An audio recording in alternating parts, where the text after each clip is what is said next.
Hey there, sleepy wasteland wanderers. Tonight, we're diving into the haunting beauty of the Fallout universe, where broken cities whisper forgotten stories, and every shadow hides a tale of survival. I'll be your guide through these glowing ruins, sharing quiet moments of hope, resilience, and the eerie calm of a world long gone. So, get cozy, dim the lights, and let the hum of your Pip-Boy light our way. Don't forget to like, subscribe, and check out our full Fallout playlist for more sleepy stories from the wasteland. And if there's a Fallout tale you want to hear next, drop it in the comments. Now, close your eyes, breathe deep, and drift into the world of Fallout, where dreams wander just beyond the horizon.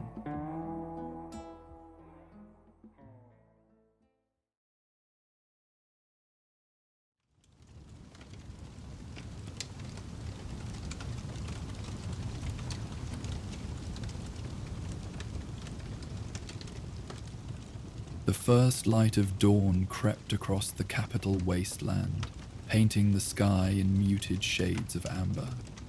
Deputy Weld stirred in his small shack, positioned deliberately close to Megaton's crater edge, where the morning ritual had begun the same way for 15 years. His weathered hands reached for the radiation badge that hung beside his bed, a daily reminder of the unique responsibility that defined his life in this settlement, built around humanity's most dangerous creation. The pre-dawn air carried the familiar metallic scent that every Megaton resident knew, mixed now with the clean smell of morning dew on rusted metal. Weld dressed methodically, each piece of equipment positioned exactly where muscle memory expected to find it. Tool belt, worn leather gloves that had become like a second skin, the Geiger counter whose rhythmic clicking had become as natural as his own heartbeat. Coffee brewed from carefully rationed beans provided the caffeine, but the ritual itself was more important than the stimulation. As steam rose from his chipped pre-war mug, Weld reviewed the previous day's readings in his weathered logbook. Numbers that would seem meaningless to most people told him stories.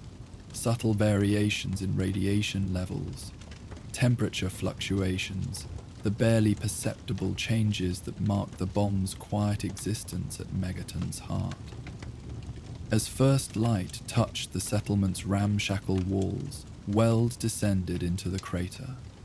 The bomb stood where it had always stood, a monument to both destruction and adaptation. 15 years of daily inspection had taught him to read its moods like a farmer reads weather signs, the way morning light reflected differently off its surface when atmospheric pressure changed, how dust patterns around its base shifted with seasonal winds. He began with the Geiger counter, noting readings that had remained remarkably consistent over the years. The bomb's radiation signature was as stable as anything in the wasteland could be, its levels well within the parameters that Megaton's residents had learned to live with safely. Each measurement went into his logbook with the careful attention of someone who understood that consistency in such measurements meant safety for everyone who called this place home. The morning inspection routine had become almost meditative over the years. Weld checked the structural integrity of the bomb's housing, examined the crater walls for any signs of erosion that might affect stability, tested the warning systems that alerted residents to any significant changes. Each task performed with the quiet precision of someone who took genuine pride in protecting his community through technical expertise. As he worked, the settlement awakened around him. Windows began showing light, smoke rose from chimneys, and the familiar sounds of families beginning another day drifted across the crater. Children's voices could be heard from the school area, where teacher Maggie would soon begin morning lessons. The comforting routine of community life continued because Weld and others like him maintained the delicate balance that allowed Megaton to thrive in circumstances that would terrify most wasteland settlements. "Morning, Deputy," called Leo Stahl from the general store balcony, raising a coffee mug in friendly greeting. This daily acknowledgement had become part of the routine too. The community's quiet recognition that Weld's work allowed their normal lives to continue. Weld returned the greeting with a wave, then completed his circuit around the bomb's perimeter. Everything appeared exactly as it should. The device that could theoretically destroy everything they had built remained peacefully dormant, its systems stable, its presence more protector than threat for those who understood how to live respectfully alongside such power.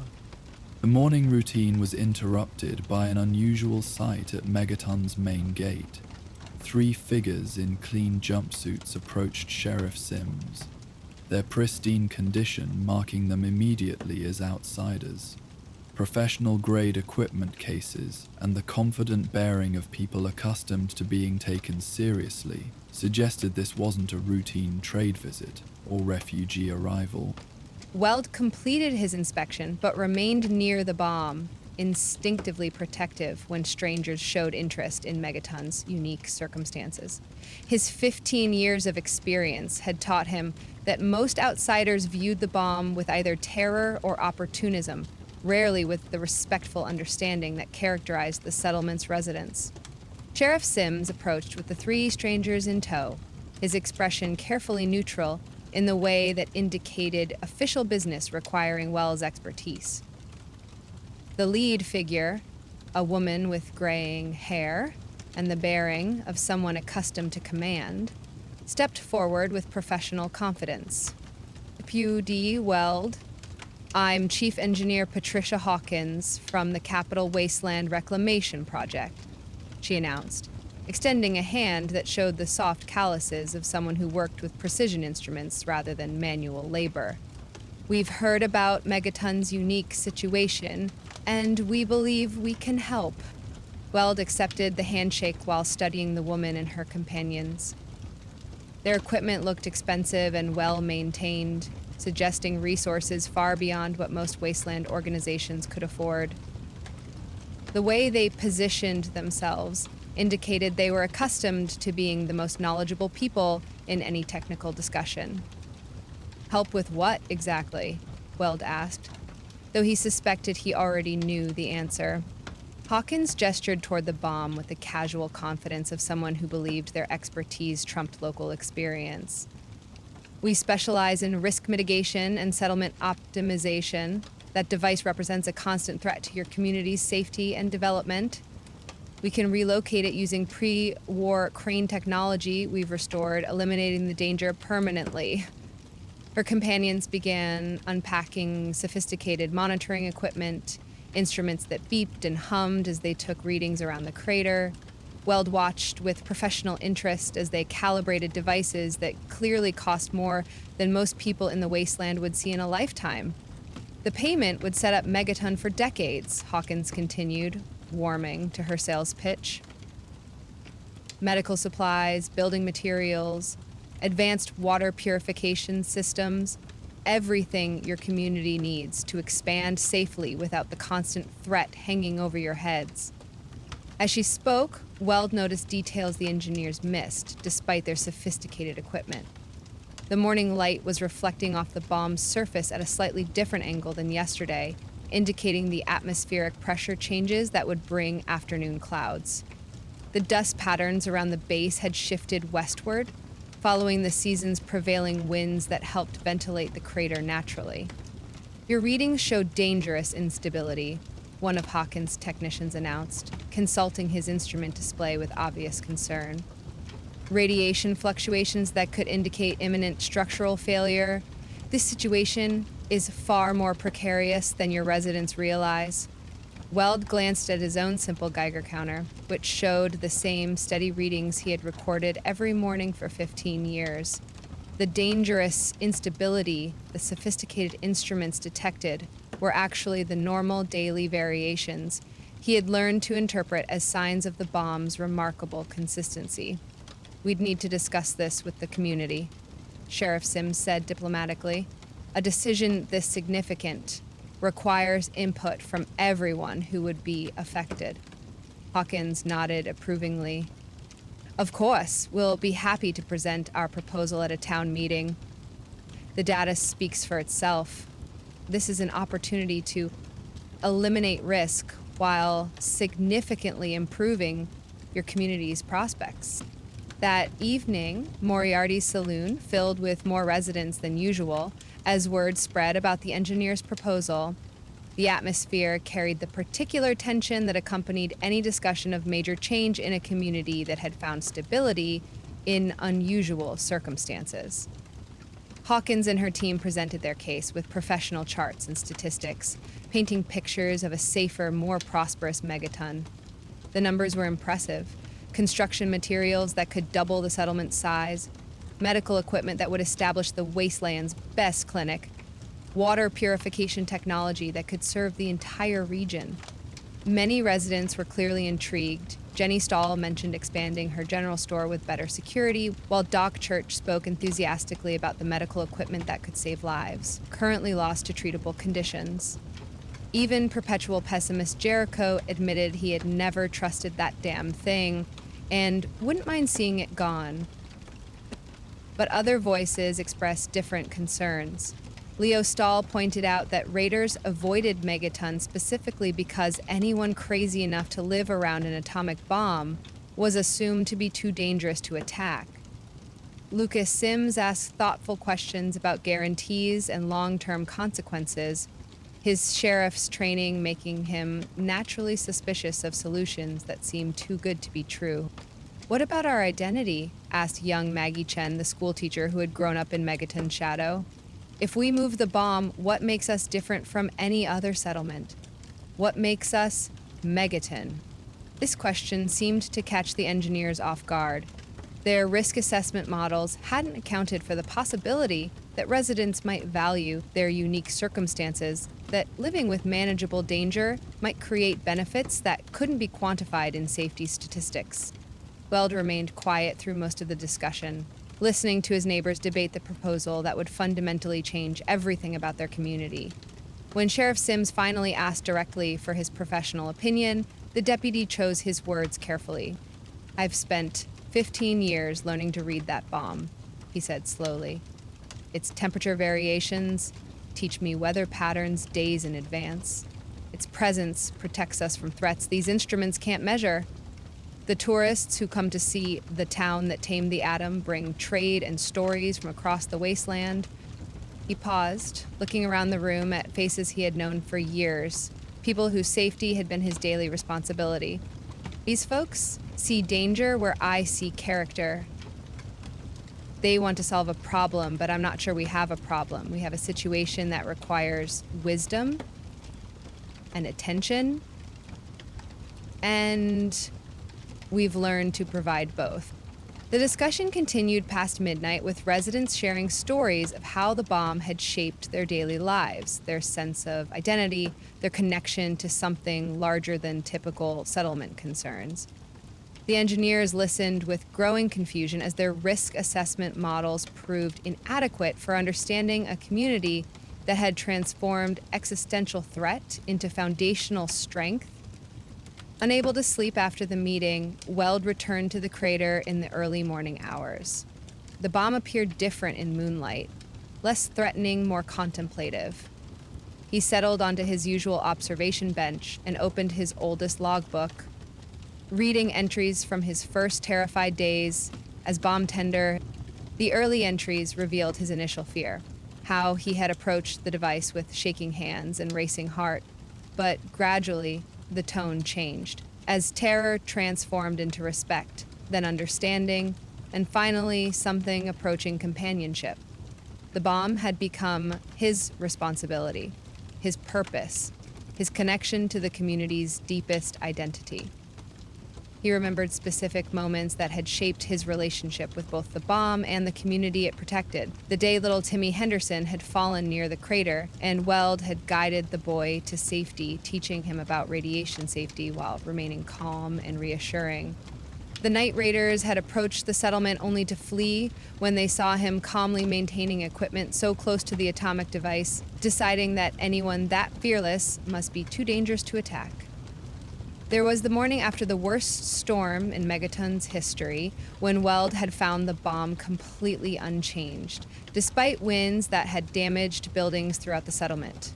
Its stability had provided reassurance that some things could endure, even when everything else seemed fragile. The engineers saw only danger where he saw character, only risk where he saw relationship. The bomb wasn't simply a weapon waiting to explode. It was the reason Megaton existed, the source of its strength, the center around which a unique community had grown over decades of patient adaptation. As dawn approached, Weld made a decision. Instead of waiting for the formal vote Sheriff Sims had scheduled, he would spend the day listening to individual residents, understanding how each person had made peace with their unusual circumstances. His first stop was Mrs. Henderson's garden, where she explained how she had positioned her plants to catch the morning light that reflected off the bomb's metallic surface. The reflected illumination helped her moot fruit grow larger and sweeter than anywhere else in the wasteland, creating a small agricultural success that fed several families. At the water treatment plant, Walter demonstrated how radiation monitoring had become second nature, creating safety protocols that produced the cleanest drinking water in the region. The same attention to detail that protected against radiation contamination had elevated all aspects of water purification, making Megaton's supply sought after by trade caravans throughout the capital wasteland. The schoolhouse visit proved most illuminating. Maggie Chen showed him how children learned safety awareness through games that incorporated radiation awareness as naturally as looking both ways before crossing streets. These weren't children living in constant fear. They were children who had developed practical wisdom that would serve them throughout their lives in the wasteland. They're not afraid of the bomb, Maggie explained as they watched students play during recess. They understand it. That understanding makes them more competent, not more frightened. They know the difference between real danger and imaginary threats. Each conversation reinforced Weld's growing conviction that the engineers fundamentally misunderstood what they were proposing to change. Megaton wasn't a community trapped by circumstance. It was a community that had transformed circumstance into advantage through patience, wisdom, and mutual support. When the town reconvened that evening for the formal decision, the discussion had evolved significantly. Instead of debating whether the bomb posed unacceptable risk, residents shared stories of how it had shaped their community's unique strengths and character. Mrs. Patterson, the settlement's oldest resident, spoke about her late husband's role in building the original walkways around the crater. He used to say the bomb taught him something important, she recalled, that the most dangerous things can become the most protective if you approach them with the right spirit. Dr. Church surprised many by speaking against the proposal, despite his earlier enthusiasm for the medical equipment. "I've treated radiation exposure for 20 years," he said. "Our people are healthier than most wasteland communities because they've learned to live safely with manageable risk. That knowledge protects them from dangers these engineers never considered." Even Jericho, notorious for his pessimism, acknowledged the bomb's protective value. "Raiders stay away because they think we're crazy. Maybe we are, but it's the kind of crazy that keeps us alive." When Sheriff Sims called for the formal vote, the decision was overwhelming. Megaton would keep its bomb. Chief Engineer Hawkins accepted the decision with professional grace, though her confusion was evident.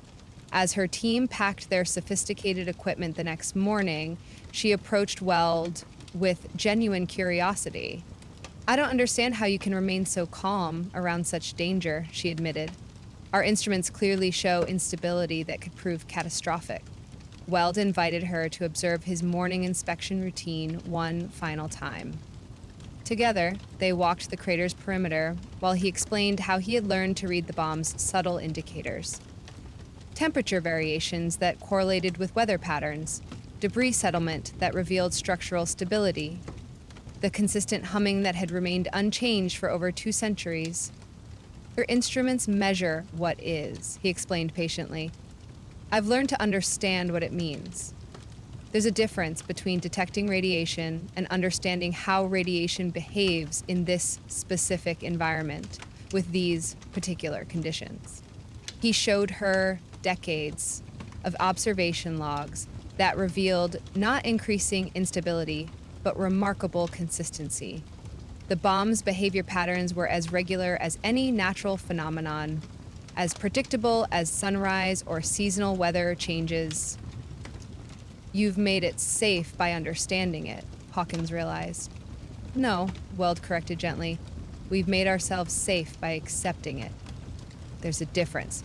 Safety doesn't come from eliminating every risk. It comes from understanding which risks are manageable and learning to manage them wisely. As the engineers prepared to depart, they left behind a parting gift, a modern radiation detector with digital readouts and automated alerts. Weld accepted it graciously, but placed it beside his old Geiger counter rather than replacing the familiar instrument. Some traditions were worth preserving, regardless of technological advances. That evening, as he completed his routine inspection, Weld noticed several residents watching from their doorways, not with anxiety, but with appreciation. The community meeting had helped them understand that his daily ritual protected more than their physical safety. It preserved their identity as people who had chosen to build rather than flee, to create rather than destroy. The discussion with the engineers had clarified something important for everyone involved. Megaton's strength didn't come from ignoring the bomb's presence or pretending it wasn't dangerous. Their strength came from acknowledging the reality of their situation and choosing to respond with wisdom rather than fear. Children played in the crater's shadow while their parents conducted daily business, all of them secure in the knowledge that careful attention and community cooperation had created safety from circumstances that would paralyze less adaptive communities. They had transformed humanity's most terrible creation into the foundation for one of its most remarkable communities. As twilight settled over the capital wasteland, Weld completed his final notes in the daily log. The bomb's readings remained exactly where they should be, its systems stable, its presence unchanged. Tomorrow would bring another morning inspection, another day of quiet vigilance, another opportunity to demonstrate that humanity's greatest threats could become the foundation for its most extraordinary achievements. The bomb stood silent in the gathering darkness, a testament to the possibility that people could create hope from the most hopeless circumstances, community from the most isolating conditions, and peace from the instruments of war. It would stand unchanged through the night, protected not by sophisticated technology, but by the simple wisdom of people who had learned that acceptance and understanding could transform any situation. Deputy Weld locked his equipment shed and headed home, satisfied with another day of protecting not just Megaton's physical safety, but the deeper truth it represented. That human beings could adapt to anything, find meaning in any circumstance, and create home anywhere they were willing to face reality together with courage, wisdom, and hope. The settlement settled into its evening rhythm, lights appearing in windows, families gathering for dinner, children finishing homework by lamplight. All of this ordinary domestic happiness existed because extraordinary circumstances had been transformed through patient attention and community wisdom into the foundation for an extraordinary way of life. Miles away from Megaton's peaceful crater in the settlement's small schoolhouse carved into the eastern slope, teacher Maggie Chen prepared lessons for tomorrow's classes. Her classroom windows were positioned to frame the bomb in natural light, creating a learning environment where children could develop understanding rather than fear of their unique circumstances. As Deputy Weld secured the bomb for another peaceful night, our next tale beckons from the classroom, where young minds learn that courage comes not from avoiding fear, but from facing it with wisdom and community. Join us for the Children's Circle. Teacher Maggie Chen unlocked her classroom door as the first sounds of Megaton's morning routine echoed across the settlement. The schoolhouse, carved carefully into the crater's eastern slope, had been positioned with deliberate intention. Windows that caught the gentle morning light while framing the atomic bomb in a way that made it seem natural rather than threatening. She arranged today's materials with the same methodical care she brought to every aspect of teaching. Reading primers, salvaged from Vault-Tec educational supplies. Arithmetic worksheets created from practical examples her students could understand, and her special collection of books about growth, adaptation, and finding strength in difficult circumstances. Her coffee mug, a cheerful pre-war relic decorated with atomic symbols that had once seemed ironic, but now felt appropriate, steamed beside lesson plans written in her careful handwriting. The morning light streamed through the reinforced windows, illuminating dust motes that danced in the air like tiny stars. 8 children attended Megaton's school, ranging from 6-year-old Lucy Harden to 14-year-old Marcus Sims Jr. They would arrive soon with the easy familiarity of kids who had grown up together, chattering about yesterday's adventures and this morning's chores. For these children, doing homework while an atomic bomb dominated their view was simply normal, the way other children might study with mountains or rivers in their landscape. They had learned to read and write, to calculate and question, all within sight of humanity's most powerful creation. Rather than making them fearful, this unusual education had given them a unique perspective on what truly deserved worry and what could be accepted with proper understanding. Maggie opened her lesson plan book to review the day's schedule.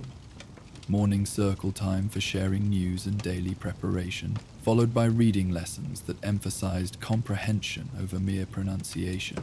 Mathematics using practical examples from Megaton's daily life. Water ration calculations, building material measurements, distance calculations for trade routes. The bomb occasionally provided context for these lessons, but always as a teaching tool rather than an object of fear. The sound of children's voices announced their arrival. Lucy Harden bounced through the door first, her bright energy undimmed by the early hour. She was followed by the Henderson twins, Tom and Sarah, who had inherited their parents' practical nature and quiet confidence. Marcus Sims Jr. entered with the more reserved demeanor of someone approaching adolescence, but his eyes still held the curiosity that made him one of Maggie's best students. "Good morning, Miss Chen," they chorused, settling into their assigned seats with the comfortable routine of children who felt secure in their environment. "Good morning, everyone," Maggie replied, genuinely pleased to see their familiar faces. "Who has something to share from yesterday's adventures?" Lucy immediately raised her hand, practically vibrating with excitement. "My mum let me help with the water testing and I got to use the special measuring cup," Tom Henderson added. "Dad showed me how to check the radiation levels around our house. The numbers were all good, just like always." These casual references to radiation monitoring and safety procedures wove naturally through their conversation, no more remarkable to them than other children might discuss checking the weather or feeding pets. They had grown up understanding that some aspects of their world required attention and care, but not fear. The morning circle continued, with each child sharing their news, creating the sense of community that Maggie considered essential to effective education. These children were learning more than reading and arithmetic. They were developing the social bonds and mutual support that would serve them throughout their lives in the wasteland. As the sharing concluded and they transitioned to formal lessons, Maggie noticed movement at the classroom window. Sheriff Sims approached with 3 figures she didn't recognize, a family group that carried the hollow-eyed look of people who had lost everything. "Miss Chen," Sheriff Sims called from the doorway. "Could I speak with you for a moment?" Maggie instructed her students to begin their independent reading time, then stepped outside to meet the newcomers. The family consisted of 2 adults and a boy who appeared to be about 8 years old. The parents looked exhausted but determined, while the child hung back with obvious fear, his eyes wide as he stared at the bomb visible through the classroom windows. "This is David and Sarah Mitchell and their son Tommy," Sheriff Sims explained. "They've come to Megaton seeking shelter after raiders destroyed their settlement near Canterbury Commons. I was hoping you might have room for Tommy in your class." Maggie studied the boy with professional assessment. His posture suggested someone who had learned to expect danger from every direction. His refusal to look directly at the bomb indicated not just fear, but active avoidance, the kind of psychological protection that developed when children experience trauma. "Of course," Maggie said warmly, directing her attention to Tommy, rather than discussing him as if he weren't present. "How old are you, Tommy?" The boy pressed closer to his parents without answering, his eyes darting between the bomb and the classroom where other children could be seen reading peacefully. "He's 8, his mother Sarah answered quietly. "He used to love school, but since the attack, he's been having trouble with loud noises and new places. He thinks that thing is going to explode." Maggie nodded with understanding. Tommy wasn't specifically afraid of the bomb. He was afraid of feeling safe, afraid to trust that things might be okay. The bomb had become a symbol of his deeper fear, that security was always an illusion. "That's perfectly natural," Maggie assured the family. "Would it be all right if I visited Tommy at your temporary quarters? Sometimes it helps to get acquainted gradually rather than jumping straight into a new classroom." The relief on the parents' faces was immediate. They had clearly expected to be told their son would need to adapt quickly or find somewhere else to go. "We're staying at Moriarty's for now," David Mitchell said. "Any help you could provide would be greatly appreciated." After the family left, Maggie returned to her classroom, where her students had completed their reading assignments with the self-corrected focus that came from years of consistent expectations. She spent the rest of the morning conducting regular lessons, but part of her attention remained on the challenge of helping a traumatized child learn to feel safe in Megaton's unique environment. That afternoon, Maggie visited Tommy at the saloon with a small bag of books and art supplies.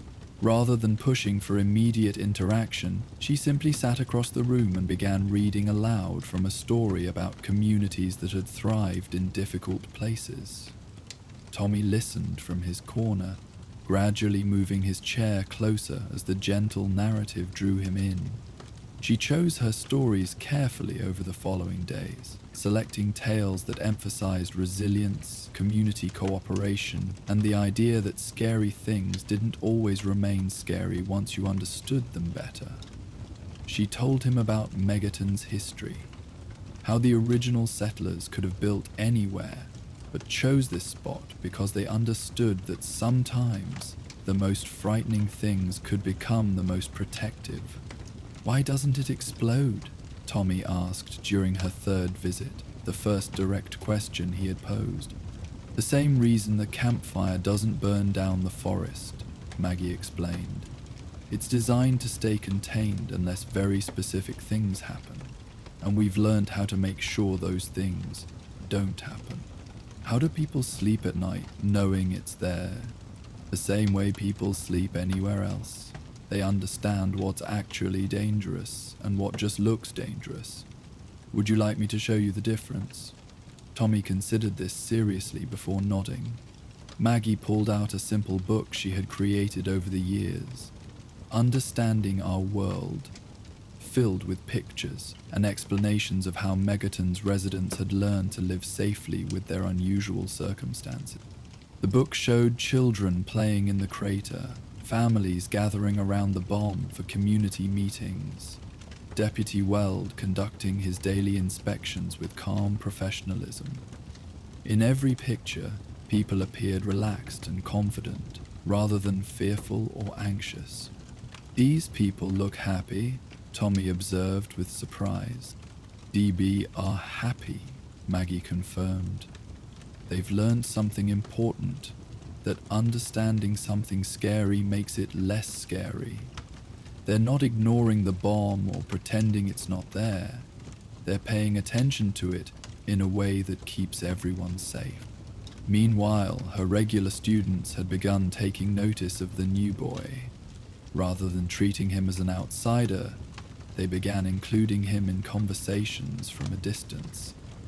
Lucy drew pictures specifically for him, sliding them across the saloon's common room when she visited with her parents. Marcus Jr. mentioned books he thought Tommy might enjoy, leaving them with Maggie to pass along. The children's natural kindness impressed Maggie, though it didn't surprise her. Growing up in Megaton's unique circumstances had taught them that everyone faced challenges, and that community support made those challenges manageable. They instinctively understood that Tommy needed patience and gentleness, rather than pressure or false cheerfulness. 2 weeks after his arrival, Tommy agreed to visit the classroom during lunch break when the bomb would be less visible in the afternoon shadows. Maggie arranged the visit carefully, ensuring his parents could wait outside and that he could leave whenever he wanted. The classroom felt different than Tommy had expected. Instead of a place dominated by the bomb's presence, it felt like a normal school that happened to have an unusual view. Children's artwork covered the walls, drawings of families, pets, houses, and rainbows. The bomb appeared in some pictures, but as background element, no more prominent than trees or clouds might be elsewhere. Tommy noticed the reading corner with its soft cushions and small library. Maggie explained that children often chose to read there during free time, finding that the view helped them think about big ideas while staying connected to their community's story. "Would you like to see something special?" Maggie asked, producing a hand-bound book. "My students have been creating this over the years. The history of Megaton. Each page shows how ordinary people built extraordinary lives by working together and making smart choices." The book revealed story after story of community cooperation, practical problem solving, and people who hadn't let fear make their decisions. Tommy studied the pictures and simple text, beginning to understand that Megaton's residents weren't reckless or crazy. They were thoughtful people who had found ways to thrive in challenging circumstances. When the other children returned from lunch, they greeted Tommy with natural friendliness. No one made a big deal about his presence or asked uncomfortable questions. Lucy offered to share her colored pencils, while Marcus Jr. mentioned a book about friendship that he thought Tommy might enjoy. For the first time in weeks, Tommy smiled. His first full day of school began with morning circle time, where Maggie had developed a routine that acknowledged their unusual situation while emphasizing normalcy. Children shared news from home, discussed the day's lessons, and reviewed basic safety practices that applied to any environment. "What do we always remember about walking near the crater?" Maggie asked. "Watch our step and stay on the path," the children chorused. "And why? Because being careful helps us stay safe, just like looking both ways before crossing any road," Lucy added. Tommy realized these weren't children living in constant fear. They were children who had learned practical wisdom. The safety rules felt no different from lessons about not touching hot stoves or being careful around electricity. During mathematics lessons, Maggie used examples that made sense in their world. If the Henderson family needed to calculate water usage for their garden, and each plant required 2 cups of water daily, how much water would they need for their 15 plants over a week? The problems were practical and relevant, teaching arithmetic through real-world applications.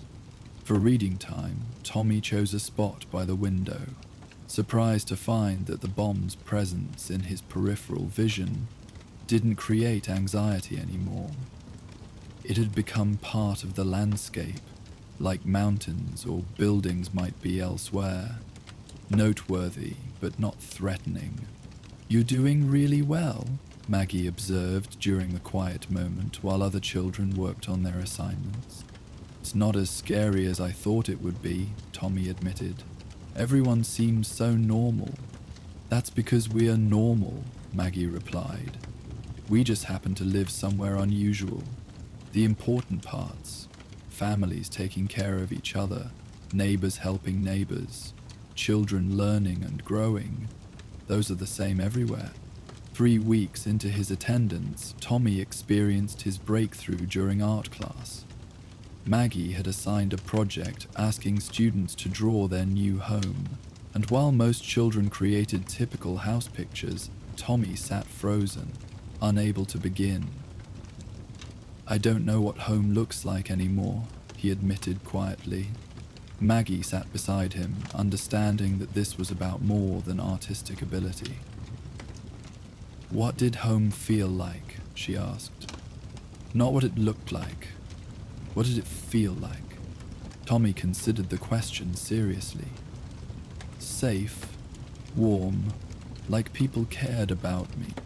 Do you feel any of those things now?" He thought about this carefully. "Sometimes.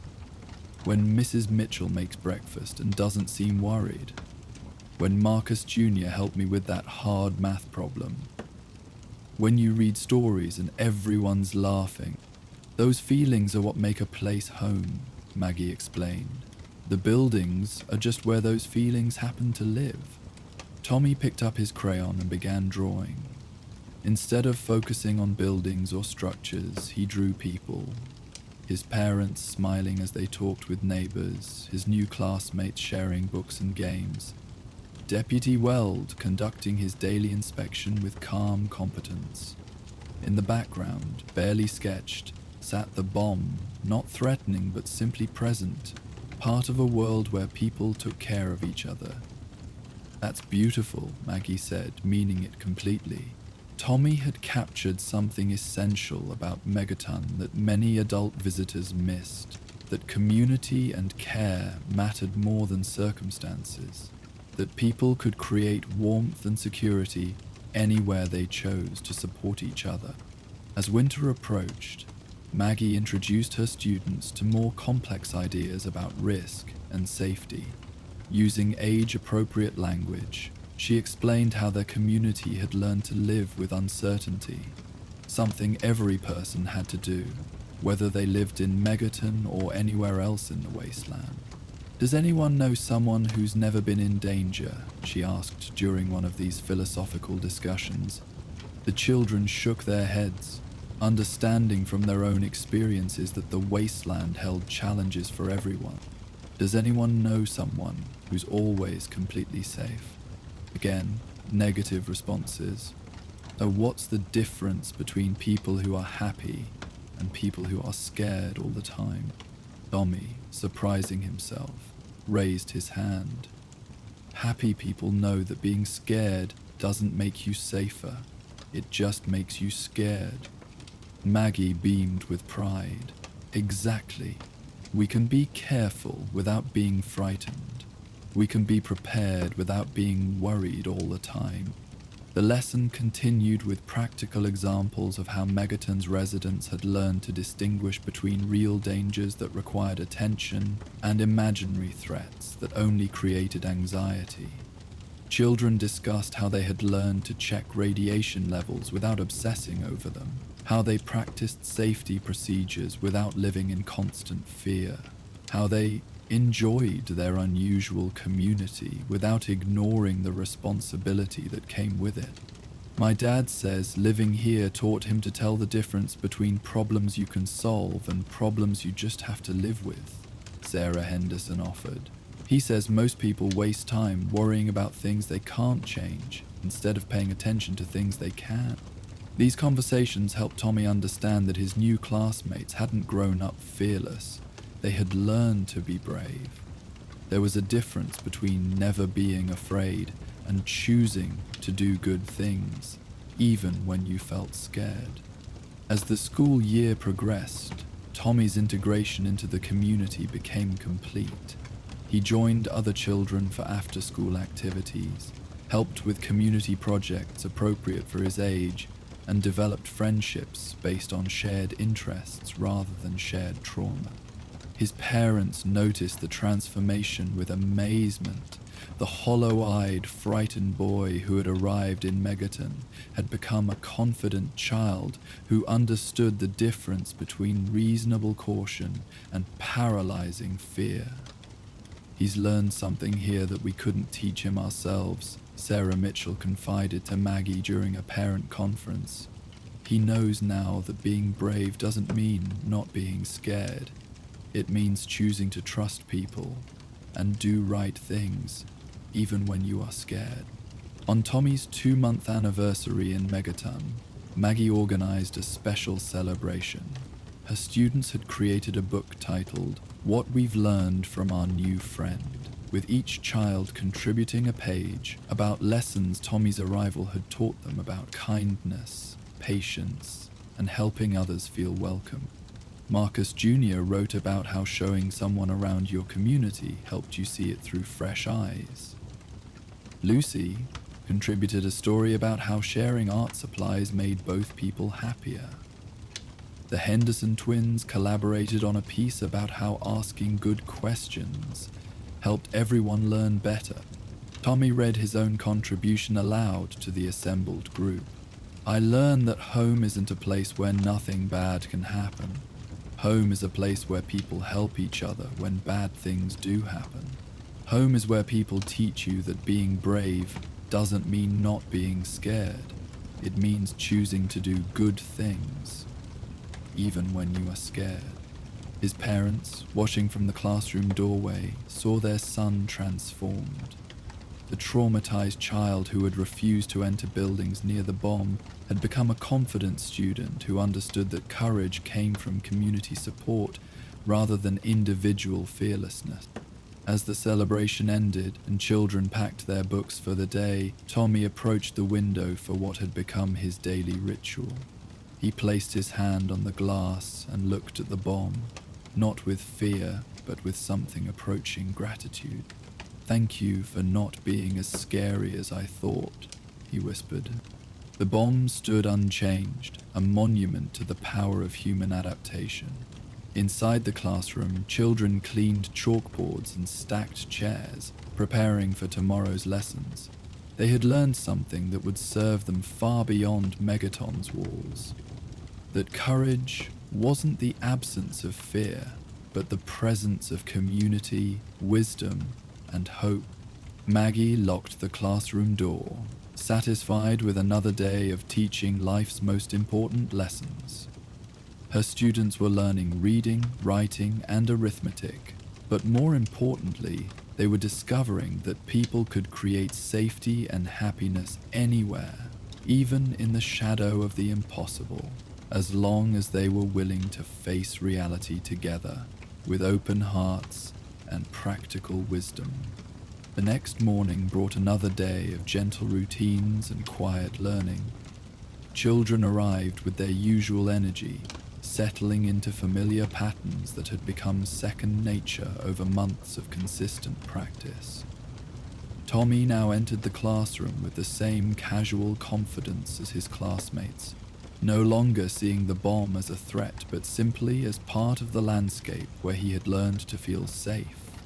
During morning circle, he shared news about helping his father with carpentry work, his voice carrying the pride of someone who had found their place in the community. The other children listened with the same respectful attention they showed everyone, treating his contributions as valuable parts of their shared morning ritual. "Today, we're going to work on our writing projects," Maggie announced, producing materials for the creative writing assignment she had been planning. "I want everyone to write a letter to someone who might be afraid of coming to Megaton. What would you tell them to help them understand why this is a good place to live? The children set to work with enthusiasm, their pencils moving across paper as they translated their lived experience into words that might comfort others facing similar fears. Tommy wrote steadily, his tongue poking out slightly in concentration as he worked to express thoughts that had been forming over his months in the settlement. When time came to share their letters, Tommy volunteered to read first. "Dear scared person," he began, "I know you think the bomb is going to hurt you, but I thought that too, and I was wrong. The people here are really nice, and they taught me that scary things can become not scary if you learn about them with friends. The bomb is like a big dog that looks mean but is actually protecting your house. You don't have to be afraid of it, you just have to be respectful. Also, the kids here are really fun, and the teacher is the best. You should come visit and see for yourself. From your friend, Tommy." The simple honesty of his words brought tears to Maggie's eyes. In just a few months, Tommy had progressed from paralyzing fear to becoming someone who could offer comfort to others facing similar challenges. As the school day ended and children gathered their belongings, Tommy lingered at the window as had become his habit. The bomb stood peacefully in the afternoon light, its presence no longer a source of terror, but a reminder of his own capacity for growth and adaptation. "Miss Chen," he said thoughtfully, "do you think other kids could learn not to be scared like I did?" "I know they could," Maggie replied. "You've shown that fear can be overcome with patience, understanding, and the support of good people. That's something every child can learn, no matter where they live or what challenges they face." Tommy nodded seriously, then brightened with a sudden thought. "Maybe I could help teach them, like how Marcus Jr. helped teach me math." "I think that's a wonderful idea," Maggie agreed. "There's no better teacher than someone who remembers what it feels like to be afraid and has learned how to be brave." As the children left for the day, their voices echoing across the crater as they discussed plans for after-school activities, Maggie remained in her classroom for a few quiet moments of reflection. Through the window, she could see the bomb standing unchanged, a constant presence that had taught her students and herself valuable lessons about courage, community, and the human capacity for adaptation. The classroom felt peaceful in the afternoon light, desk chairs arranged in neat rows, artwork displayed on walls that told stories of children learning to find beauty and meaning in unusual circumstances. Tomorrow would bring another day of lessons, another opportunity to help young minds develop the wisdom and resilience that would serve them throughout their lives.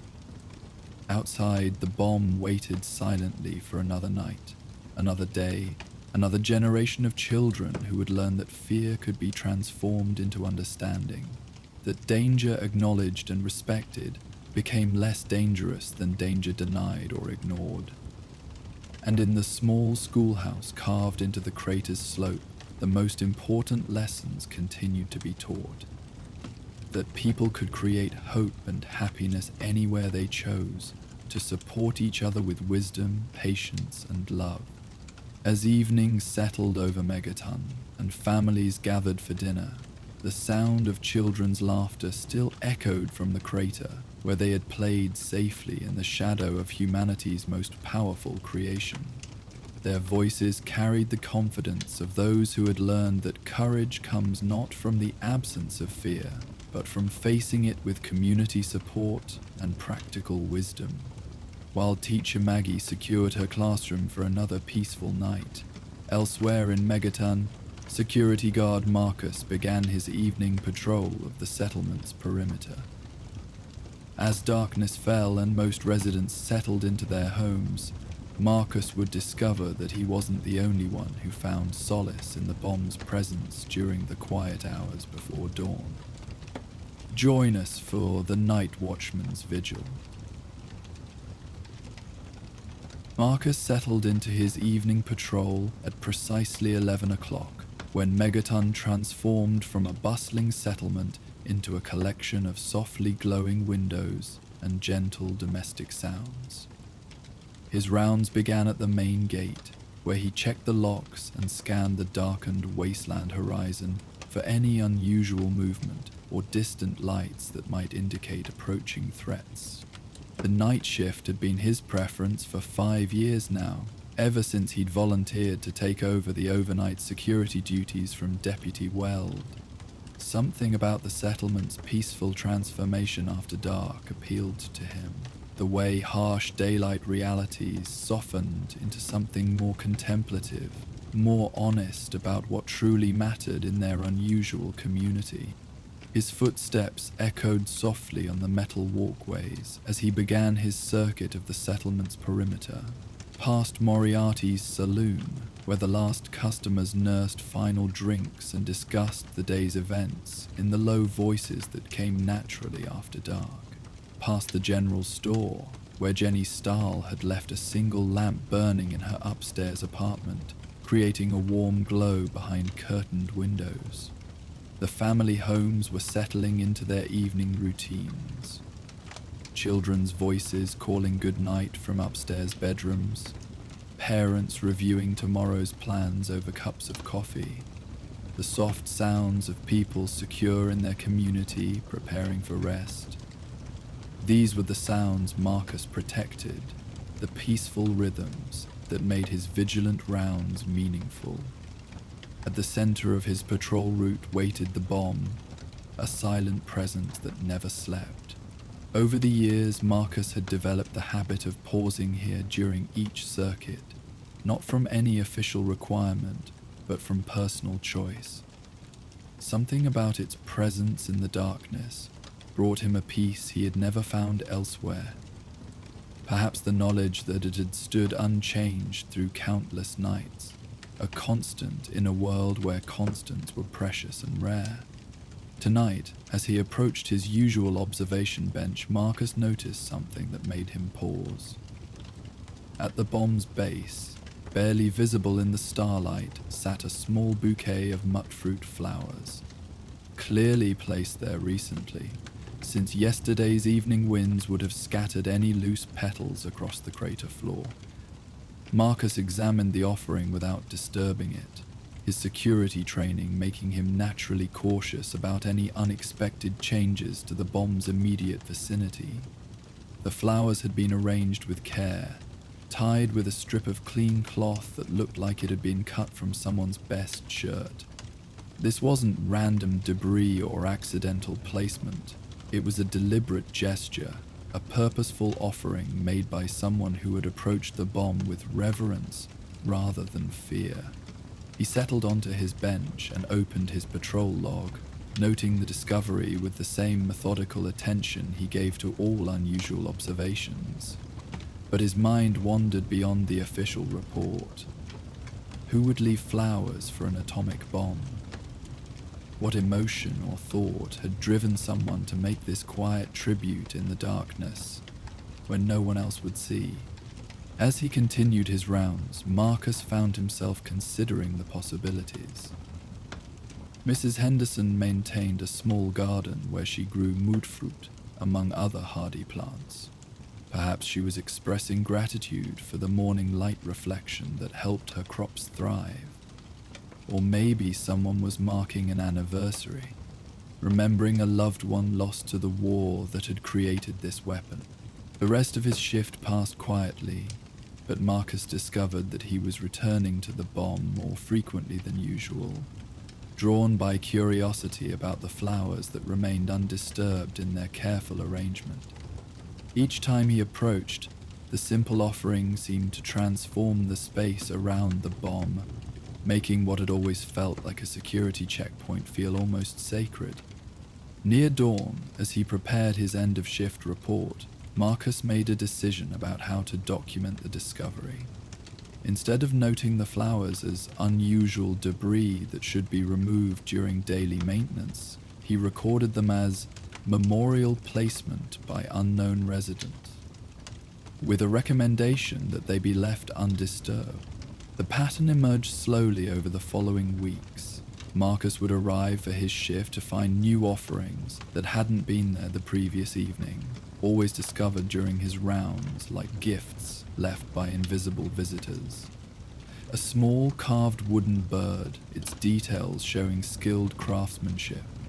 A handful of bottle caps arranged in a careful circle, their placement too precise to be accidental. A folded piece of paper with writing too faded to read clearly, but obviously meaningful to whoever had placed it there.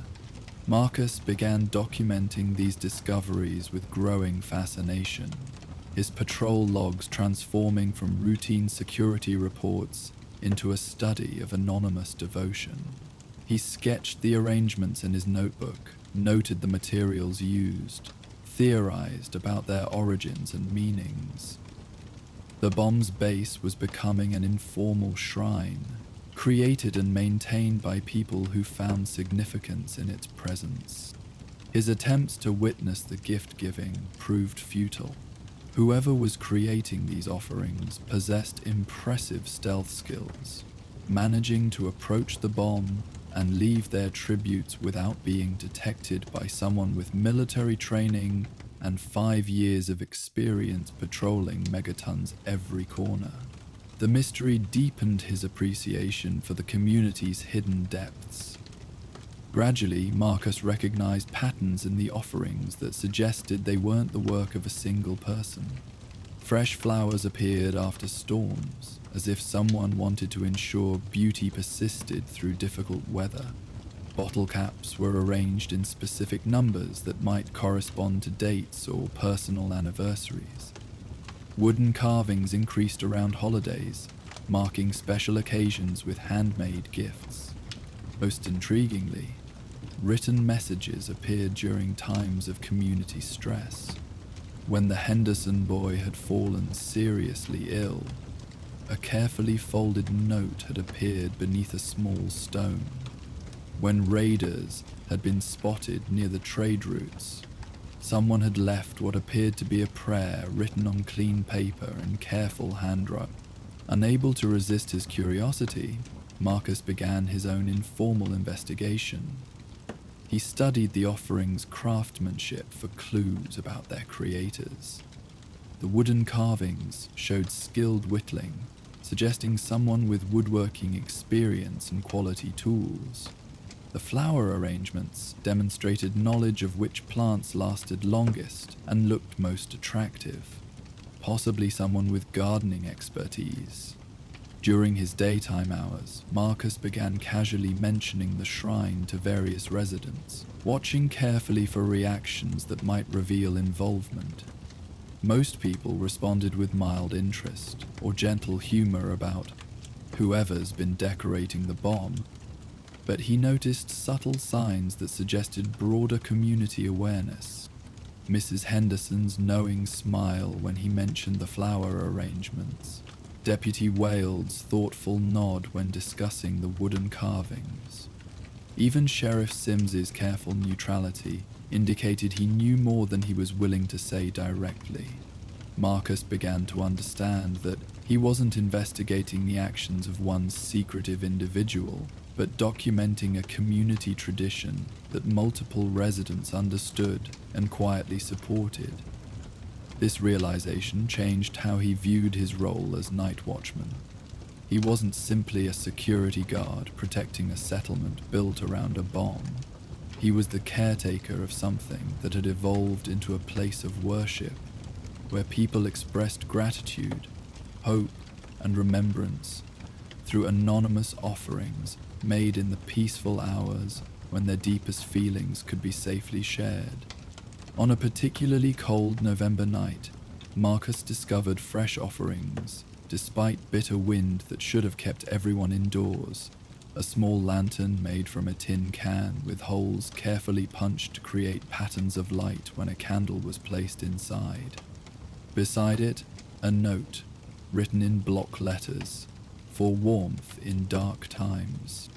As he admired this latest addition to the shrine, footsteps approached through the settlement's quiet streets. Marcus turned to see Mrs. Patterson, Megaton's eldest resident, walking slowly toward him with a thermos of coffee and an extra coat draped over her arm.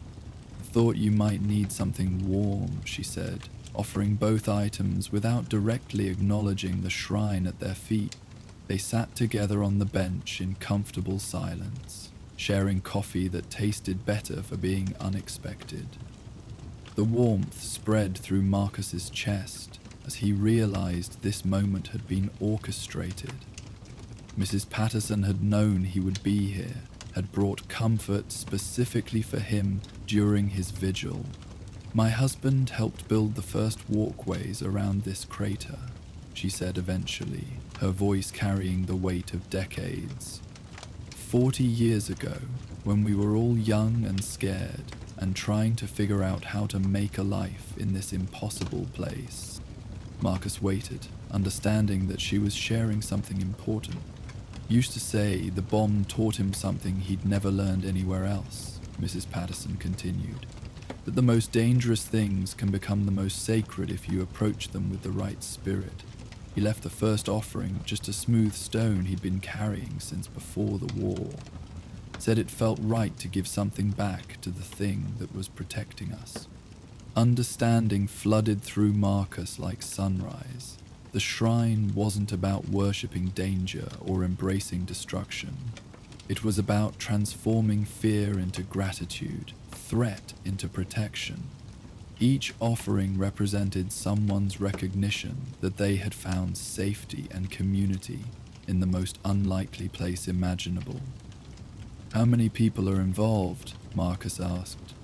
"Most everyone, I suppose," Mrs. Patterson replied. "But we don't talk about it much. Some things work better when they stay quiet and natural, like gardens that grow themselves." She finished her coffee and prepared to leave, pausing to place her own small offering, a worn photograph that showed her late husband standing beside the crater during Megaton's early construction. The image captured a younger man's proud smile as he gestured toward the bomb, already seeing it as foundation rather than threat. Over the following months, Marcus's vigil took on deeper meaning. He was no longer just protecting the settlement's perimeter. He was guardian of a sacred space where people expressed their most profound feelings about belonging, safety, and the surprising places where home could take root. He began to recognize individual styles among the offerings. Mrs. Henderson's flowers, always arranged with perfect symmetry that reflected her methodical nature. Jericho's carved animals, rough but expressive, showing surprising artistic sensitivity beneath his gruff exterior. Even some of the children left drawings, their artwork weighted down with stones to survive the night winds. The shrine grew organically, never becoming cluttered, but constantly evolving. Some offerings appeared and disappeared according to rhythms Marcus was still learning to understand. Certain items became permanent fixtures accepted by the community as belonging to the space. Others vanished after a few days, perhaps reclaimed by their creators for private reasons, or simply allowed to return to the wasteland. During community gatherings, Marcus noticed how the shrine's existence had subtly changed the way people related to each other and to their unusual circumstances. Conversations flowed differently around the bomb now, with residents speaking more openly about their fears and hopes.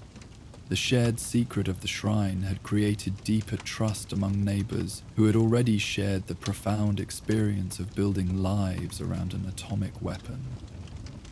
New residents, initially terrified by the bomb's presence, gradually began leaving their own small tokens of acceptance and growing comfort. Marcus watched this process with fascination, seeing how the shrine served as a bridge between newcomers' fears and longtime residents' hard-won peace. The settlement's children, who had grown up with both the bomb and the shrine, treated both as natural parts of their world. They understood instinctively that some places deserved special respect, that some mysteries were meant to remain mysterious, and that community could grow around the most unexpected foundations. As winter deepened into the year's coldest months, the offerings adapted to harsh weather conditions. Someone began leaving small wind chimes that sang softly in the constant breeze, creating gentle music that carried across the crater during Marcus's quiet rounds. Lanterns appeared more frequently, their warm light providing comfort against the season's darkness. Marcus adjusted his own routine to accommodate the shrine's needs.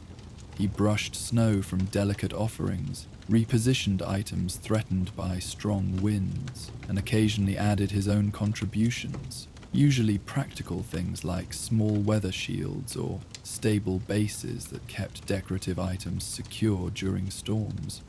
Spring brought different gifts that celebrated the season's renewal. Fresh flowers returned with the year's first blooms, their bright colors vivid against the balm's metallic surface.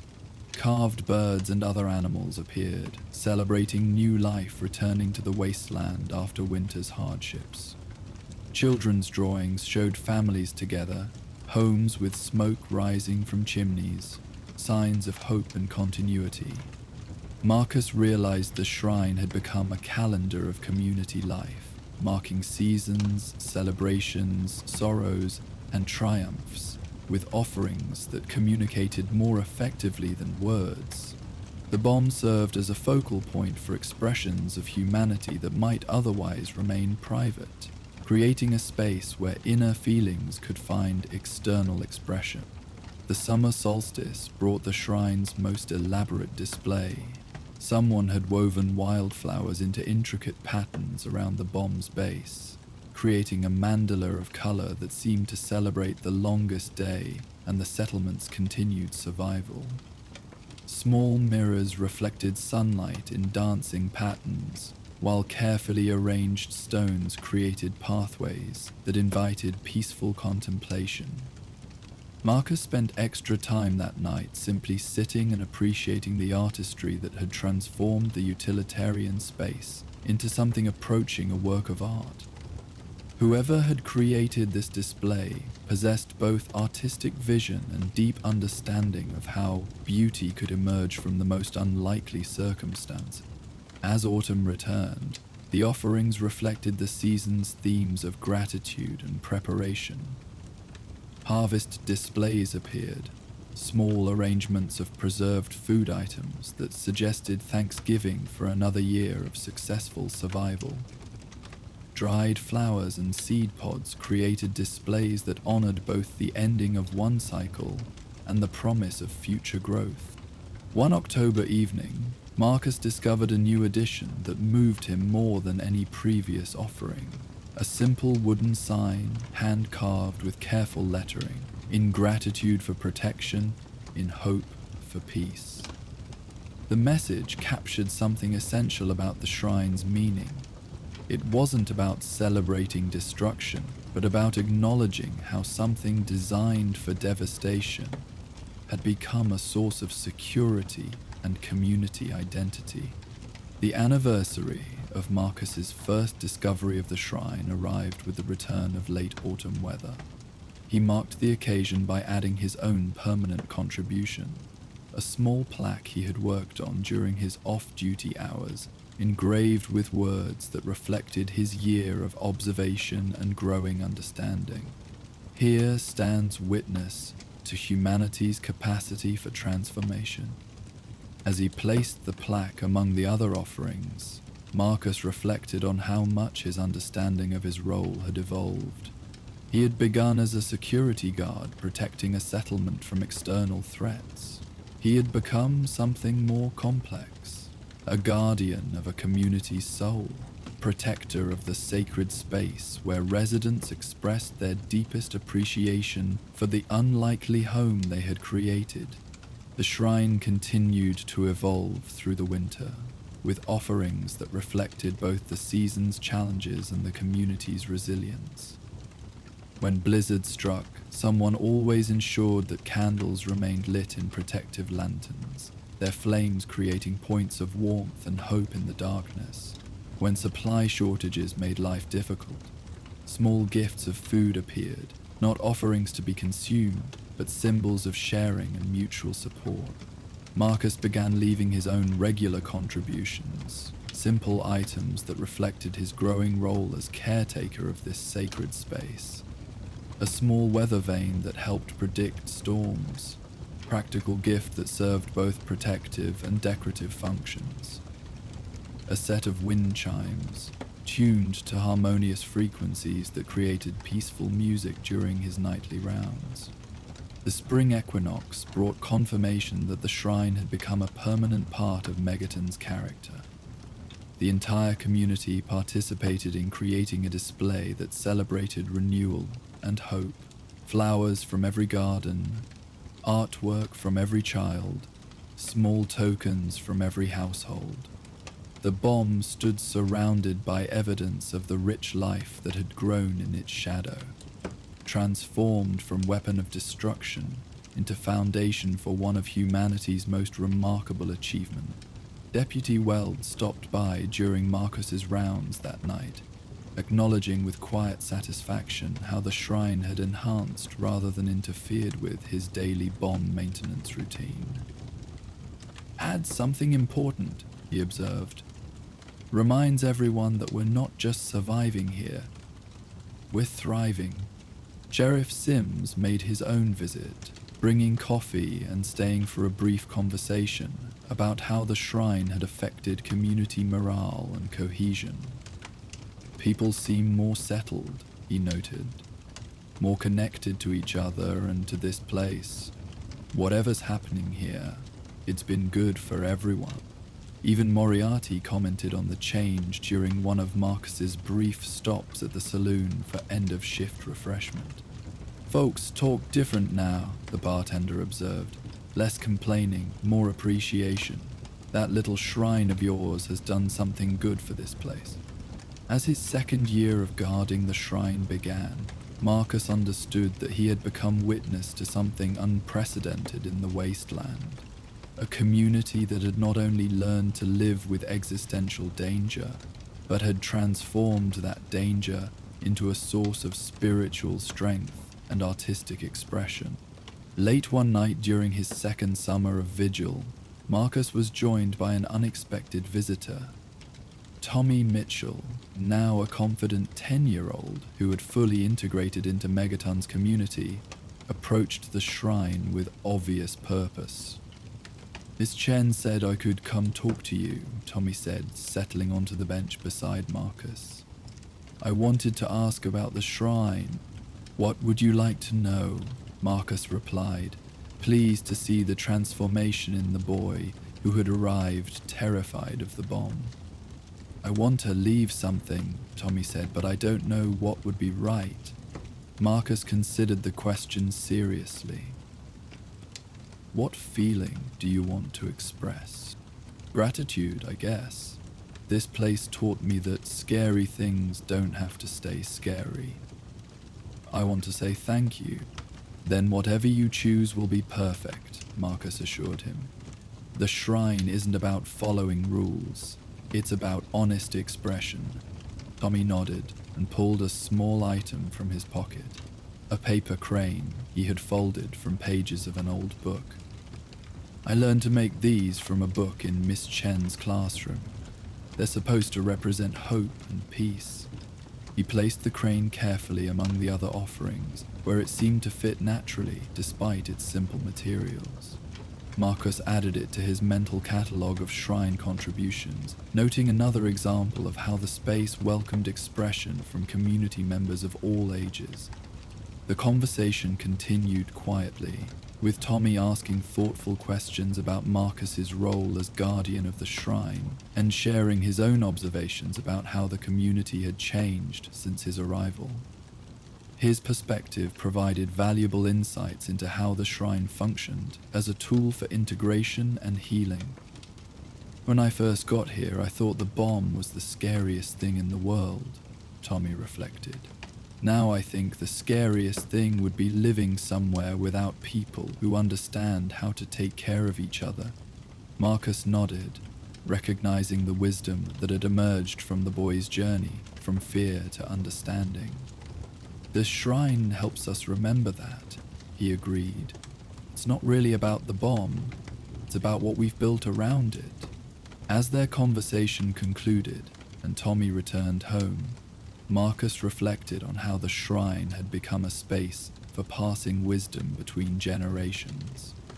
Children learned about gratitude and reverence by observing adult offerings, while adults rediscovered wonder and hope through children's contribution. The second anniversary of the shrine's discovery arrived with a display that surpassed all previous celebrations. The entire community had contributed to creating a mandala of extraordinary beauty and complexity around the bomb's base. Intricate patterns of flowers, stones, artwork, and meaningful objects that transformed the crater into a temporary cathedral of community expression. Marcus spent that night in continuous patrol around the display, serving as both guardian and witness to this culmination of 2 years of anonymous devotion. The bomb stood at the center of concentric circles that told the story of Megaton's residents, their fears overcome, their hopes realized, their gratitude expressed through patient artistry. Dawn revealed the temporary nature of the display, as various contributors quietly reclaimed personal items while leaving the permanent elements to continue the shrine's ongoing evolution. Marcus understood that this cycle of creation and renewal had become as important as the offerings themselves, the community's way of marking time and celebrating continuity. As his 3rd year of guardianship began, Marcus had become something he had never expected when he first volunteered for night patrol duty. He was no longer simply a security guard, but a keeper of stories, protector of dreams, and witness to the human capacity for creating meaning from the most unlikely circumstances. The shrine continued to evolve, seasons marked by changing offerings that reflected both individual creativity and community wisdom. Each night brought new discoveries, subtle changes, evidence of the ongoing relationship between Megaton's residents and the bomb that had shaped their unique identity.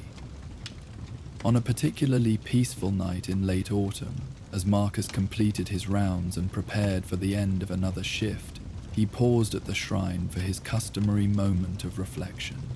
The bomb stood surrounded by the gentle accumulation of months of anonymous devotion.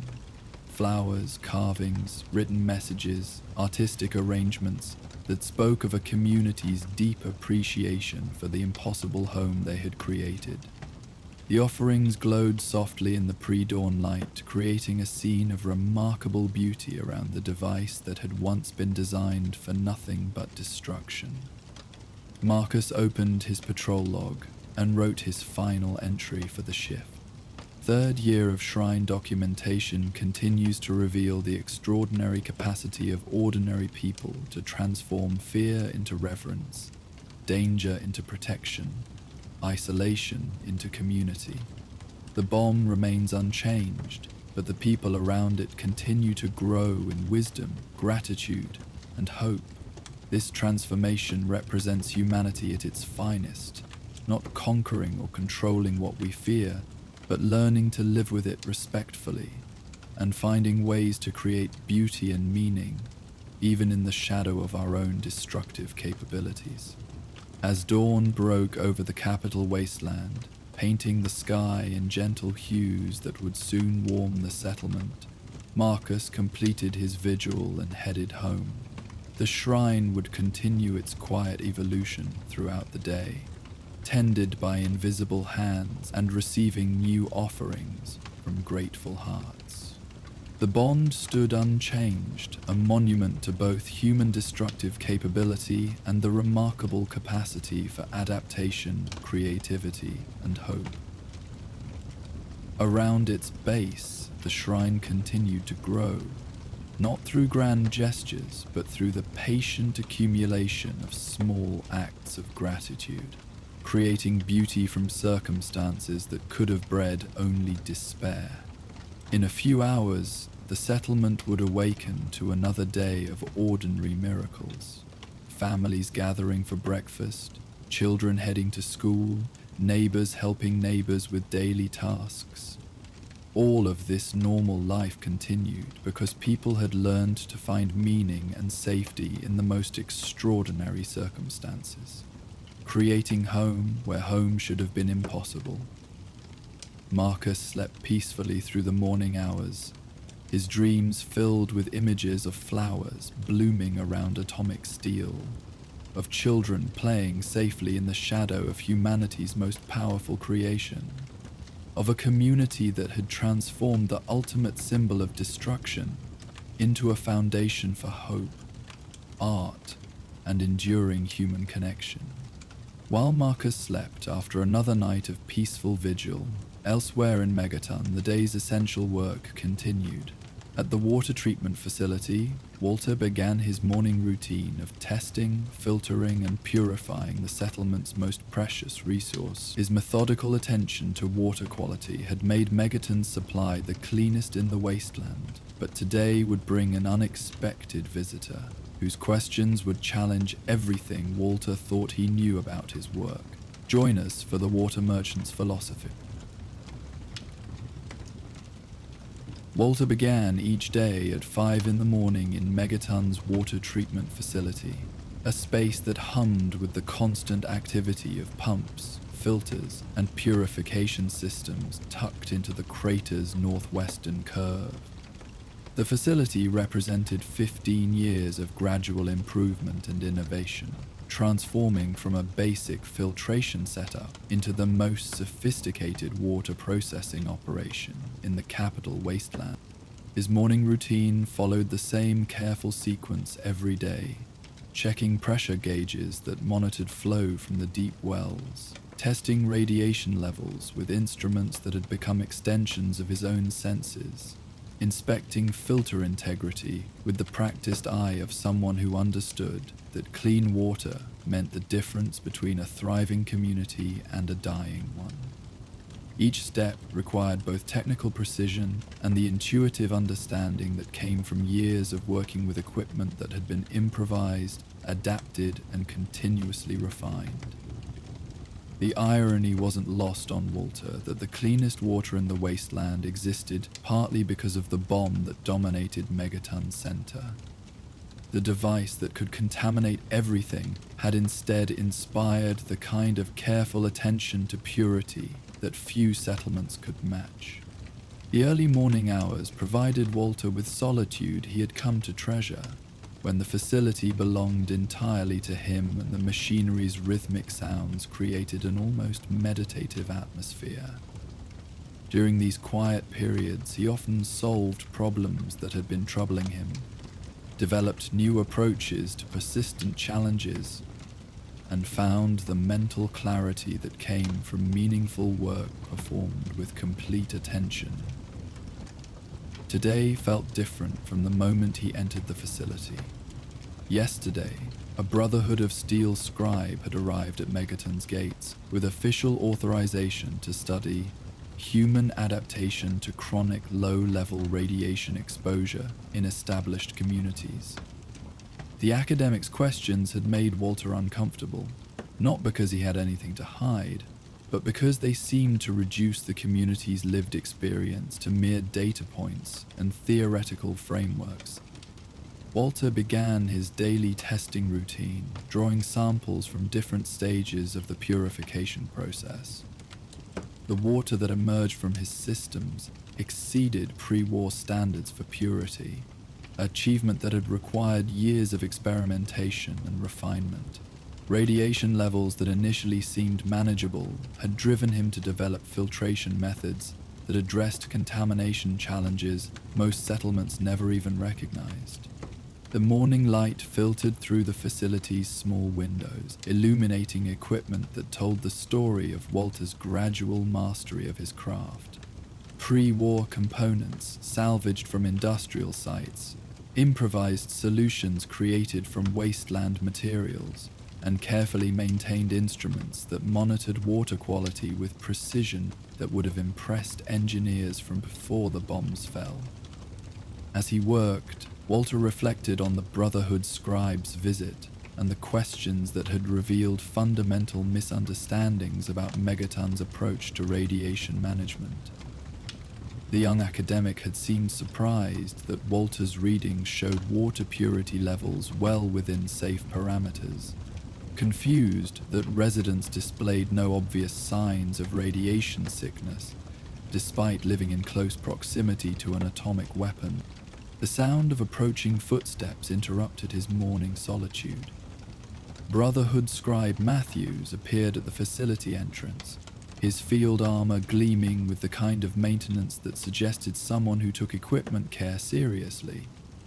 Unlike many Brotherhood personnel Walter had encountered, this young man carried himself with the eager enthusiasm of a scholar rather than the rigid authority of a soldier. "Mr. Walter," Matthews asked politely, "I was hoping you might allow me to observe your water treatment procedures. My research focuses on adaptation strategies in radiation-exposed communities, and Sheriff Sims suggested you might be willing to share your expertise." Walter continued his testing routine while considering the request. Brotherhood scholars usually arrived with predetermined conclusions and sophisticated equipment that supposedly made local knowledge irrelevant. But this young man's tone suggested genuine curiosity rather than academic superiority. "You're welcome to watch," Walter replied, "but I'm not sure what you'll learn that your instruments haven't already told you." Matthews consulted his datapad, where he had recorded extensive measurements from the previous day's survey. "According to our models, prolonged exposure at the radiation levels present in Megaton should produce measurable health degradation within 5 to 10 years. But your community has existed here for over 20 years with no apparent negative effects." Walter drew another water sample and subjected it to the battery of tests he performed multiple times daily. "Maybe your models don't account for everything," he suggested mildly. "These are scientifically validated assessment protocols, developed by the Brotherhood's top medical researchers," Matthews replied with slight defensiveness. "The data doesn't lie." "No," Walter agreed, checking his readings against the standards he had developed over years of practical experience. "But data doesn't tell the whole story either." The conversation continued as Walter worked, explaining his procedures while Matthews took detailed notes and measurements. The young scholar's confusion became increasingly apparent as he tried to reconcile his theoretical framework with the practical realities of Walter's operation. "Your filtration system uses pre-war components that should have failed decades ago," Matthews observed, consulting technical specifications on his portable terminal. "These pumps aren't designed for continuous operation under radiological stress. According to manufacturer specifications, they should require replacement every 18 months.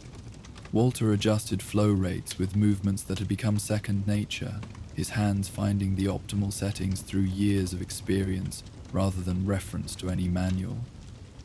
"They probably would fail if I ran them according to the original specs, but I've learned to listen to what the equipment actually needs, rather than what the documentation says it needs." He demonstrated the subtle techniques he had developed, how slight pressure adjustments could extend component lifespan, why certain filter combinations worked better than others, how seasonal variations affected system performance in ways no engineering manual could predict. These were discoveries that had emerged from practical necessity rather than theoretical study. Matthews documented everything but remained puzzled by methods that couldn't be easily replicated or scientifically validated. "Your approach depends entirely on subjective interpretation of mechanical sounds and visual indicators. There's no standardized procedure that another operator could follow." That's right, Walter confirmed, making another adjustment based on pump harmonics that sounded slightly off to his trained ear. But the system works. The question is whether you want reproducible methods or clean water. Over the following days, Matthews returned each morning to observe Walter's routine, his academic curiosity gradually overcoming his initial skepticism about methods that didn't conform to Brotherhood protocols. The young scholar began to understand that Walter's expertise existed in the space between theory and practice, where solutions had to work under specific conditions rather than laboratory ideals.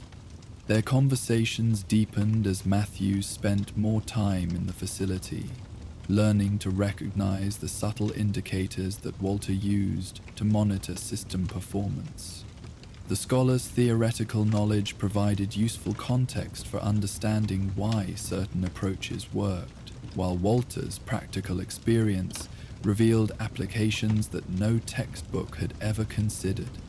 The Brotherhood teaches that radiation exposure should be minimized to 0 whenever possible, Matthews said during one of their morning discussions. That's the only scientifically responsible approach to public health. Walter cleaned a filter housing with the meticulous attention he brought to every aspect of maintenance, examining components for wear patterns that would be invisible to untrained eyes. 0 exposure means 0 risk, but it also means 0 learning, 0 adaptation, 0 development of natural resistance. Matthews struggled with this concept, his training having emphasized protection through avoidance rather than adaptation through gradual exposure. You're advocating for deliberately exposing people to harmful radiation? I'm observing that people exposed to controlled, low-level radiation over time develop different responses than people who live in completely sterile environments, Walter explained patiently. Your vault dwellers get sick from wasteland water that doesn't bother Megaton residents at all. The conversation touched on fundamental questions about risk management and community resilience. Matthews had been trained to think in terms of eliminating hazards, while Walter had learned to manage unavoidable dangers through understanding and adaptation. But surely you acknowledge the theoretical danger, Matthews pressed. The bomb could malfunction, radiation levels could spike, your filtration systems could fail catastrophically. Walter paused his work to consider the question with the seriousness it deserved. Of course those things are possible. That's why I check everything multiple times every day. That's why we maintain backup systems and emergency protocols. That's why everyone in Megaton learns basic radiation safety. He gestured toward the community well visible through the facility's window, where residents were gathering for their daily water collection. But fear of what might happen doesn't help us deal with what is happening. Look at those people. Do they seem poison to you? Weak? Unhealthy? Matthews followed Walter's gaze, and had to admit that Megaton's residents appeared remarkably healthy for people living in wasteland conditions. Children played energetically, while parents conducted daily business with obvious vitality. If anything, they seemed more robust than many communities he had studied. The breakthrough in Matthews's understanding came during his second week of observation. Initially focused on documenting deviations from Brotherhood safety standards, he began noticing what Megaton did well rather than what it did differently from established protocols. He observed children learning radiation awareness as naturally as any other safety practice. Families sharing meals prepared with Walter's ultra-pure water. Community members helping each other with daily tasks that created social resilience alongside physical health. The interconnected systems of practical knowledge, mutual support, and environmental adaptation created something more than the sum of its parts. I think I've been asking the wrong questions, Matthews admitted while helping Walter replace a worn pump component. I came here to document health risks, but I'm seeing health advantages I wasn't expecting. Walter guided the young scholar through the replacement procedure, sharing practical knowledge that existed nowhere in official documentation. What kind of advantages? Community cohesion that supports individual resilience, practical skills that increase adaptive capacity, problem-solving approaches that create solutions instead of just avoiding difficulties. Matthews explained how his own upbringing in Brotherhood facilities had emphasized protection through isolation, clean air, pure water, controlled environments that eliminated most environmental challenges. We've created perfect conditions for surviving, he realized, but maybe not for living. Walter secured the new pump and ran diagnostic tests to ensure proper installation. Both approaches have value. Your Brotherhood preserves knowledge and maintains high standards. We apply knowledge and adapt standards to actual conditions. Neither approach is complete by itself. The collaboration that developed between them represented something unprecedented. Synthesis between institutional knowledge and community wisdom, between theoretical understanding and practical application. Walter's methods couldn't be easily replicated elsewhere, but they worked perfectly for Megaton's specific conditions and resources. Matthews began contributing his own expertise to improve Walter's systems, but always with respect for the practical constraints and community needs that shaped local solutions. Together they developed hybrid approaches that combined Brotherhood science with wasteland innovation, creating improvements that neither could have achieved alone. Your water quality exceeds anything we produce in controlled laboratory conditions, Matthews observed after extensive testing with his sophisticated instruments. I need to understand how that's possible. Walter reviewed his equipment readings, comparing current performance with historical data he had logged over years of continuous operation. Necessity creates innovation. When you can't go somewhere else, you have to make things work where you are. That kind of pressure produces solutions you'd never discover in a laboratory. He explained how limitations had become advantages in unexpected ways. Working with salvaged components had taught him to maximize efficiency from imperfect materials. Constant radiation monitoring had developed his understanding of environmental systems beyond anything textbooks could provide. Community dependence on his work had motivated perfectionist attention to detail that exceeded any external standard. Matthews shared Brotherhood techniques that could enhance Walter's already impressive systems, but he did so as a collaborator rather than an instructor. His theoretical knowledge provided useful context for understanding why certain approaches worked, while Walter's experience revealed practical applications that extended far beyond original design parameters. As Matthews spent more time in Megaton, his role shifted from outside observer to community member. Residents began consulting him about technical questions, while he sought their advice about practical challenges that his academic training hadn't prepared him to address.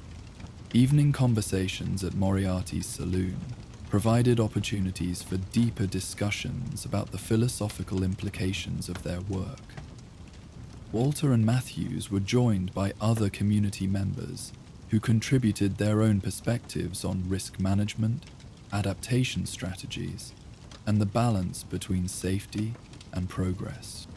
Your Brotherhood could learn from what you've built here, Walter suggested during one of their late-night discussions. All that preserved knowledge is valuable, but it needs to connect with lived experience to stay relevant. Matthews nodded, understanding now how isolation could preserve knowledge while limiting its practical application. Megaton's success came from applying incomplete knowledge creatively rather than waiting for perfect information or ideal conditions. He began writing supplementary reports that documented social factors supporting physical health, community cooperation, shared responsibility, collective problem solving that created resilience beyond what any individual could achieve. These observations challenged Brotherhood assumptions about survival, requiring complete isolation from contaminated environments. The most important discovery isn't about radiation adaptation, Matthews realized. It's about how communities can develop wisdom that transcends individual expertise. Your success comes from collective learning rather than centralized knowledge. Walter appreciated this recognition of Megaton's deeper achievements. We've learned that perfect safety might be less valuable than adaptive capacity. Avoiding all risk can create different kinds of vulnerability. Sometimes the pursuit of absolute safety prevents authentic engagement with life's challenges. 3 months into his assignment, Matthews faced a critical decision. The Brotherhood expected him to return with data supporting established safety protocols and recommendations for bringing wasteland communities into compliance with official standards. Instead, he had discovered evidence that successful communities could develop alternative approaches that achieved better results through different methods. His final conversation with Walter took place during routine evening maintenance, both men comfortable with work that had become genuinely collaborative rather than merely observational.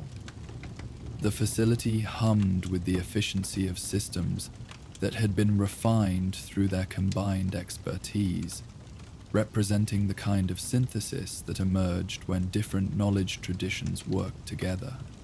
I have to make a recommendation to my superiors about Megaton's approach to radiation management, Matthews said. Should the Brotherhood consider modifying our protocols based on what I've learned here?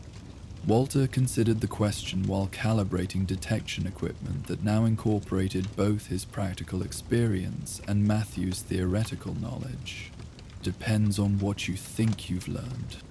That perfect safety might be less important than adaptive capacity, that avoiding all risk can create different vulnerabilities, that communities can develop practical wisdom that extends beyond individual expertise. Walter completed his calibration and recorded results in logs that now included Matthews's scientific observations alongside his own practical notes. Those are dangerous ideas for an organization built on controlled environments and preserved knowledge. Yes, Matthews agreed. But maybe dangerous ideas are exactly what we need. Matthews submitted his final report to Brotherhood leadership with a recommendation that challenged fundamental assumptions about wasteland community management. Instead of bringing settlements into compliance with official protocols, he proposed learning from communities that had developed successful adaptation strategies through practical experience. His request for permanent assignment to study community-based resilience approaches was approved after considerable debate, making him Megaton's first official Brotherhood resident. The decision reflected growing recognition within the organization that survival in the wasteland required both preserved knowledge and innovative application. Walter welcomed the arrangement, understanding that Matthews brought valuable perspectives, while genuinely respecting the community wisdom that had made Megaton successful. Their partnership represented something unprecedented. Genuine collaboration between institutional knowledge and grassroots innovation.